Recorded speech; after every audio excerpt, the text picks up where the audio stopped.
नमस्कार दोस्तों, आप देख रहे हैं आपका अपना चैनल रिपोर्टर जितेंद्र। वक्त हो चला है प्रतापगढ़ जिले की आज की दिन भर की बड़ी खबरों से पहले आप सबसे छोटा सा रिक्वेस्ट है, जिन लोगों ने अभी तक मेरे चैनल को सब्सक्राइब नहीं किया है उनसे निवेदन है कि आप लोग चैनल को सब्सक्राइब करें, लाइक करें, साथ में शेयर करना ना भूले। बिना देर किए ले चलते हैं आज की प्रतापगढ़ जिले की दिन भर की बड़ी खबरों की ओर। प्रिय दोस्तों, आज के उत्तर प्रदेश के प्रतापगढ़ जिले की सभी दिन भर की बड़ी खबरों की शुरुआत करते हैं। प्रतापगढ़ युवक पर हमला, 4 बाइक सवारों ने लाठी डंडे से पीटा, घायल को अस्पताल में भर्ती कराया गया। प्रतापगढ़ के दिलीपुर थाना क्षेत्र में एक युवक पर रास्ते में घेर कर हमला किया गया। इस हमले में युवक गंभीर रूप से घायल हो गया है, जिसे अस्पताल में भर्ती कराया गया है। पुलिस ने मामला दर्ज कर आरोपी की तलाश कर रही है। यह घटना शुक्रवार शाम 6 बजे हुई, जब रतनमई गाँव निवासी योगेश विश्वकर्मा पुत्र जगदीश प्रसाद प्रतापगढ़ से अपने घर लौट रहे थे।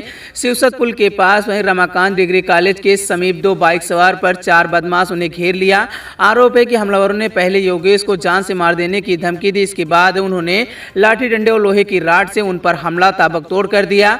अचानक हुए इस हमले में युवक गंभीर रूप से घायल हो गया। घटना के बाद आसपास के लोगों की मदद से घायल योगेश को जिला अस्पताल पहुंचाया गया, जहां उसका इलाज जारी है। योगेश के चचेरे भाई सूर्य प्रकाश विश्वकर्मा की तहरीर पर पुलिस ने 4 अज्ञात के खिलाफ संबंधित धाराओं में मुकदमा दर्ज कर जाँच शुरू कर दी।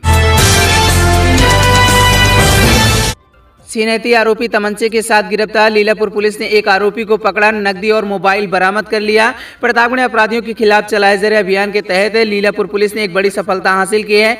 पुलिस ने छिनैती की घटनाओं में शामिल एक आरोपी को गिरफ्तार किया है, जिसके कब्जे से एक अवैध हथियार नकदी बरामद की गई है। वहीं पुलिस अधीक्षक दीपक भूकर के निर्देश पर लीलापुर थाना पुलिस ने बरदैत पुल के पास से अशोक तिवारी नामक आरोपी को गिरफ्तार किया। उसकी तलाशी लेने पर एक देसी तमंचा, 315 बोर और एक जिंदा कारतूस, 2200 रुपए नगद और एक सैमसंग मोबाइल फोन बरामद कर लिया। पूछताछ के दौरान आरोपी अशोक तिवारी ने खुलासा किया है कि उसने अपने साथियों के साथ मिलकर महिलाओं से चैन छिनैती की योजना बनाई थी। उसने बताया कि लालगंज क्षेत्र में उसकी एक कोशिश असफल रही थी, लेकिन पूरनपुर खजूर में उन्होंने एक शिक्षिका से चैन छीन ली थी। छीनी गई चैन को आरोपी ने 42,500 रुपए में बेचा था, जिसमें से कुछ रकम बरामद कर ली गई थी, बाकी खर्च कर दी गई।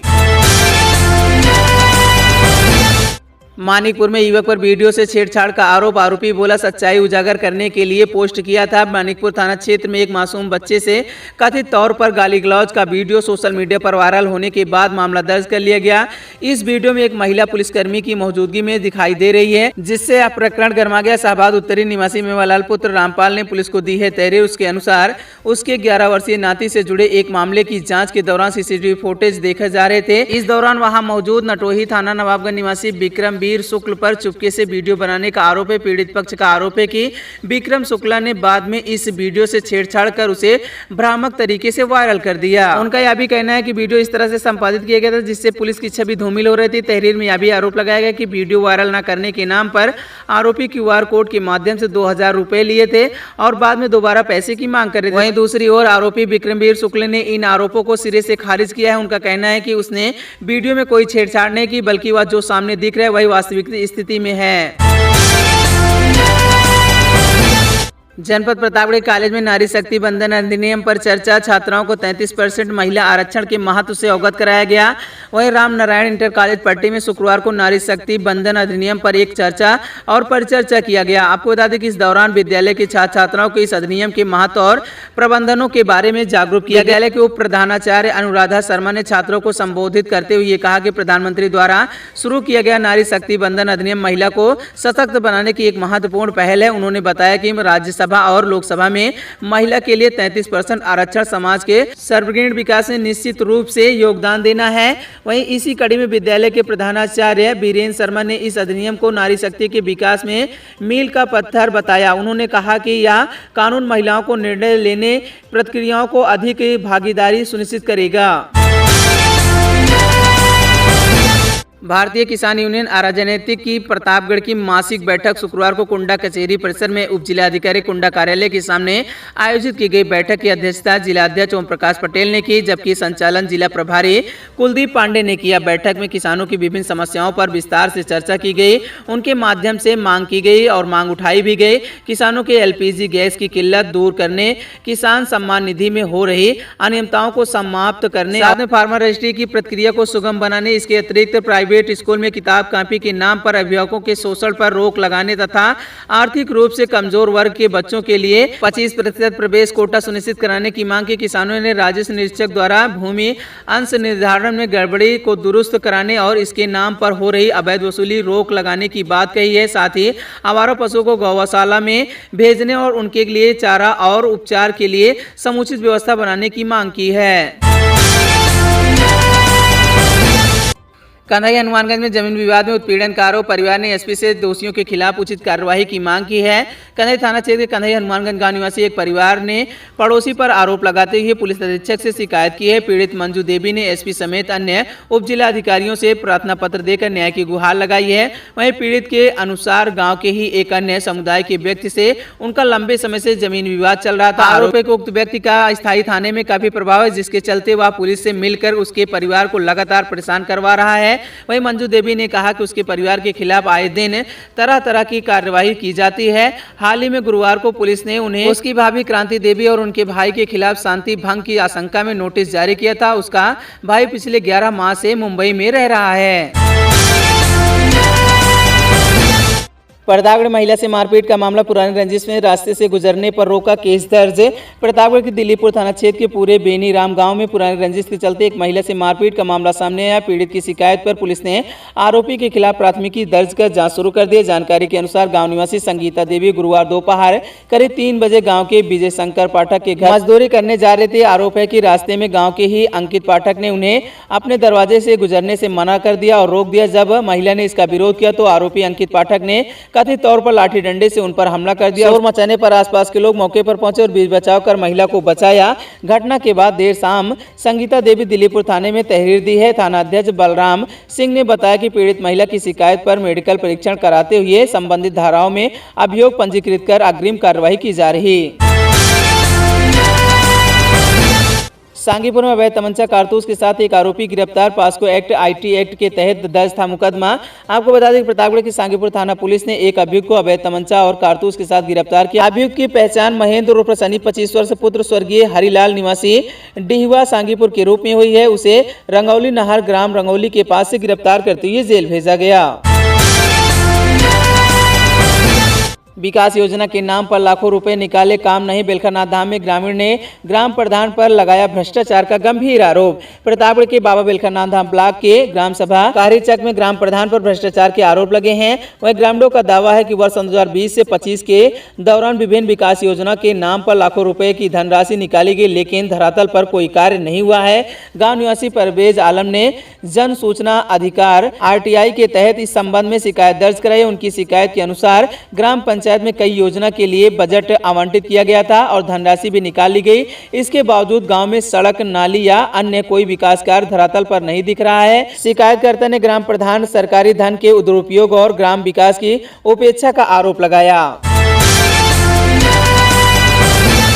लखनऊ STF और प्रतापगढ़ की स्वाट टीम ने संयुक्त कार्रवाई में 50,000 रुपए के इनामी गौतस्कर नदीम को देर रात गिरफ्तार किया है।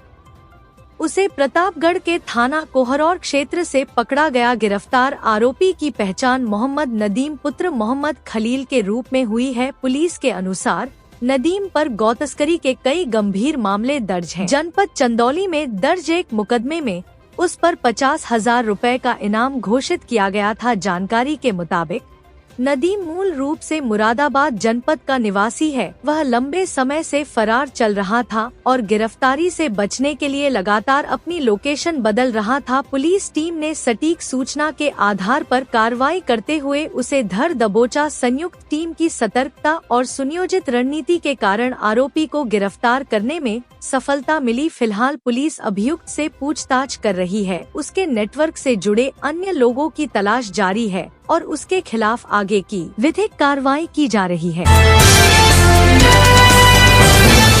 प्रतापगढ़ के बेलखरनाथ धाम क्षेत्र के धनगढ़ सराय छिवलहा गांव में भूसा रखने को लेकर हुए विवाद में 4 लोग घायल हो गए। शुक्रवार शाम हुई इस घटना में एक किशोर का गला दबाकर हत्या का प्रयास करने का भी आरोप है। गांव निवासी रेणु देवी पत्नी राजकुमार यादव ने पुलिस को दी तहरीर में बताया कि शुक्रवार शाम करीब 7 बजे वह अपने घर के अंदर भूसा रख रही थी। इसी दौरान उनके पड़ोसी परिवार के अन्य सदस्यों के साथ उनके दरवाजे पर आ धमके। उन्होंने गाली गलौज करते हुए लाठी डंडों से हमला कर दिया। शोर सुनकर रेणु देवी की बहुएं आरती और मंजू मौके पर पहुंची, जिन पर भी हमलावरों ने बेरहमी से हमला किया। बीच बचाव करने पहुंचे उनके नाती आदित्य के साथ भी मारपीट की गई और आरोपियों ने उसका गला दबा दिया, जिससे उसकी हालत गंभीर हो गई। घायल पक्ष ने देर रात पुलिस को तहरीर देकर आरोपियों के खिलाफ सख्त कार्रवाई की मांग की। पुलिस ने मामला दर्ज कर जांच शुरू कर दी है। प्रतापगढ़ के पट्टी कोतवाली क्षेत्र के रमईपुर नेवादा गांव में शुक्रवार देर रात जमीन विवाद को लेकर जमकर मारपीट हुई। इस घटना में भाभी नद गंभीर रूप से घायल हो गयीं। दोनों घायल महिलाओं को तत्काल एम्बुलेंस से अस्पताल पहुंचाया गया, जहां उनका इलाज जारी है। जानकारी के अनुसार गांव निवासी तकदीरुल निशा और उनकी ननद निशा बनो को शुक्रवार रात करीब 11:30 बजे जमीनी रंजिश के चलते कुछ लोगों ने घेर लिया। इसके बाद उन पर हमला कर मारपीट शुरू कर दी गई। अचानक हुए इस हमले से मौके पर अफरातफरी मच गई। शोरगुल सुनकर आसपास के लोग वहां पहुंचे और बीच बचाव कर दोनों महिलाओं को बचाया। मारपीट में दोनों महिलाओं को गंभीर चोटें आईं।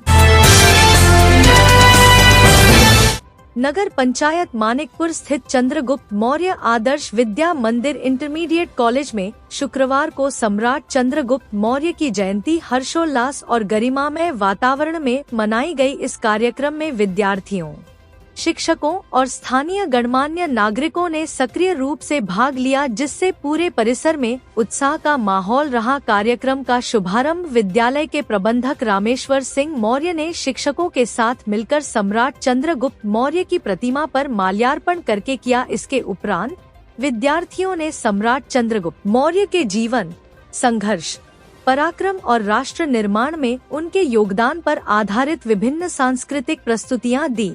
इन प्रस्तुतियों में देशभक्ति गीत, नृत्य और नाट्य शामिल थे, जिन्होंने उपस्थित लोगों को मंत्रमुग्ध कर दिया। इस अवसर पर नगर पंचायत मानिकपुर के पूर्व अध्यक्ष रामनरेश मौर्य मुख्य अतिथि के रूप में उपस्थित थे। उन्होंने अपने संबोधन में कहा कि सम्राट चंद्रगुप्त मौर्य भारतीय इतिहास के महान शासकों में से एक थे, जिन्होंने अपने अद्वितीय साहस, दूरदर्शिता और नेतृत्व क्षमता के बल पर एक विशाल और सुदृढ़ राज्य की स्थापना की। उन्होंने युवा पीढ़ी से उनके जीवन से प्रेरणा लेकर राष्ट्र निर्माण में अपनी भूमिका निभाने का आह्वान किया।